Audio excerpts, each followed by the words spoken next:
I'm just sitting in this to reminisce. But, so, if you haven't seen the one short that I made, that I'm posting right at the same time as I post this video, this is kind of what I mean by buying an old car can be a good and bad thing. If you're gonna, first off, a lot of car guys know you should have your daily, and then your project car, or cars in my case.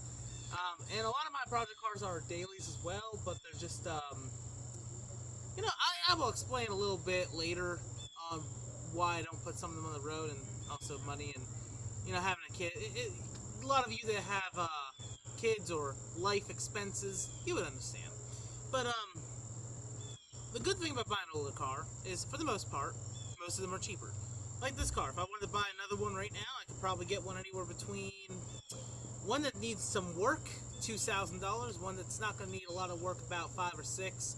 Some of the higher trim packages, one go for 25,000, but yeah, for the most part, you can find a Celica in a decent price range, and you can drive it and enjoy it, and that's a great thing about them.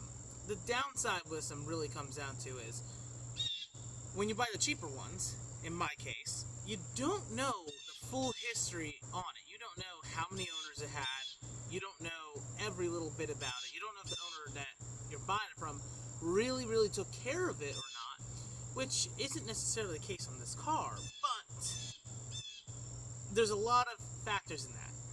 What that means, basic parts like your oil filter, your timing belt, stuff like that, that's easy to come by. Bigger parts, like the engine itself, well, you can't just go to AutoZone and be like, yeah, I need a new engine. Yeah, they don't have it. So you have to go to a junkyard, or you got to really know this engine and find out where other cars you can take it from and what needs to be done to hook it up to this car right away. Or if you have all the money in the world, you could do an engine swap.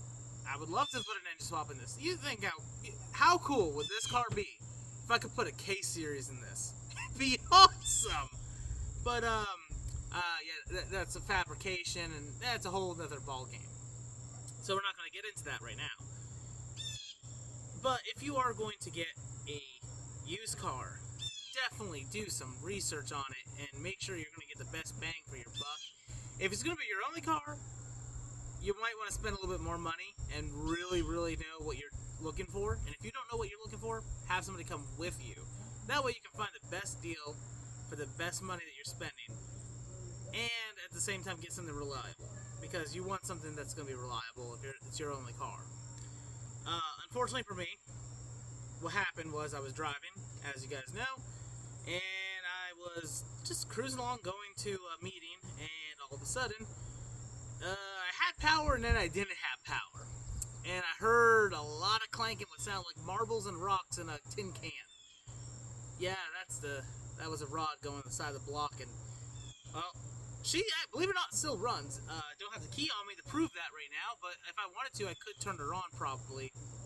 The battery might be dead. But, more about that later. However, like I mentioned on my shorts, I will be doing some more Let's Plays here. Actually, Tokyo Extreme Racer Let's Plays going to be starting. I'm going to be doing probably 2 side-by-side of them.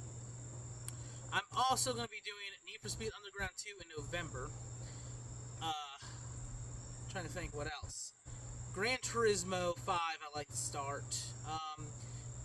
I would do Gran Turismo 4. I might do some a little bit here and there. I already started Gran Turismo 4, but I don't know if I'm going to want to do a Let's Play. Unless somebody really, really wants it, I'll do it. It just, I think 5 is better when it comes to recording purposes, and I love 4, but I do rather have the PlayStation 3 than the 2 for recording purposes on that one.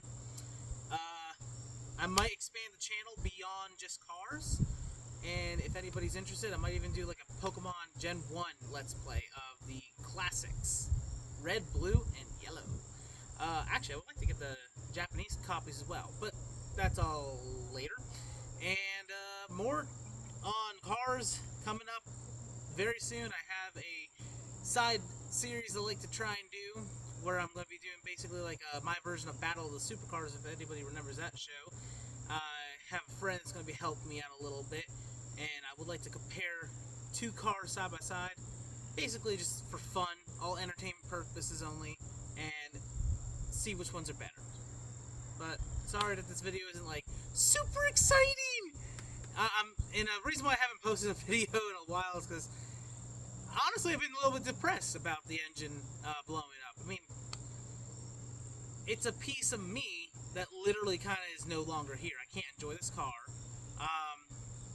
Yeah, I could put money towards it, but right now bills are tough because of the way how the economy is, and I'm not going to get into that. That's not what this channel's about. This is not about politics at all. But the economy is rough, and when you don't got a lot of money, if you make $5 and milk costs $4.75, guess what? You're left with a quarter left. A quarter does not buy a Hot Wheel car, let alone any car parts. My point being is, I'm broke, man. So it's just going to be a bit till I get back into making cars work again. However, next year, whenever tax return comes, I do have big plans. I like to buy the suspension for this Ford 500 over here. I like to buy some, actually, this car I would love to get on the road as well. And you know what? I will say, Chrysler Concorde, nothing special whatsoever. But, you know what's special about a Chrysler Concorde? When it doesn't have rust in the rockers. Okay, that's plastic. I thought that was metal. But look it. How many Concordes do you know that don't have rust that's in the northern parts of the states? Pretty impressive. Now, what this car needs, and I like to start doing this probably by fall. Well, not fall. It is fall already. By spring, guys.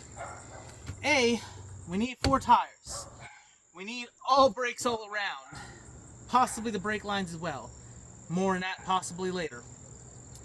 It's going to need 4 calipers and 4 wheel bearings. After all that's done, actually, does it have calipers in the back? I don't know. Hey, guess what? It has calipers in the back. Really did not know that. We'll get this thing on the road. Doesn't need a lot of work, but when you jot all that stuff down that it needs, comes out to a couple $1,000, roughly about $2,000 in parts.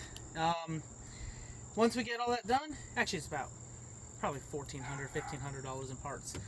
But once we get that done, we'll get this on the road, make some videos of this. This has the 3.5 V6 in it, and let's do something stupid with it. It's a car that I don't need to have on the road working perfectly necessarily, but honestly, I like to try and do a straight pipe on this. Nah, straight pipe would be too obnoxious, and I do like obnoxious, actually. I really am that guy that would do a straight pipe VQ. Yes, that is really what I like. But, you like it or hate it, that's just what I like, guys.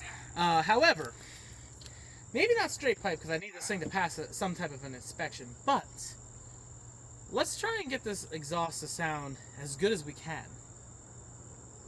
Later.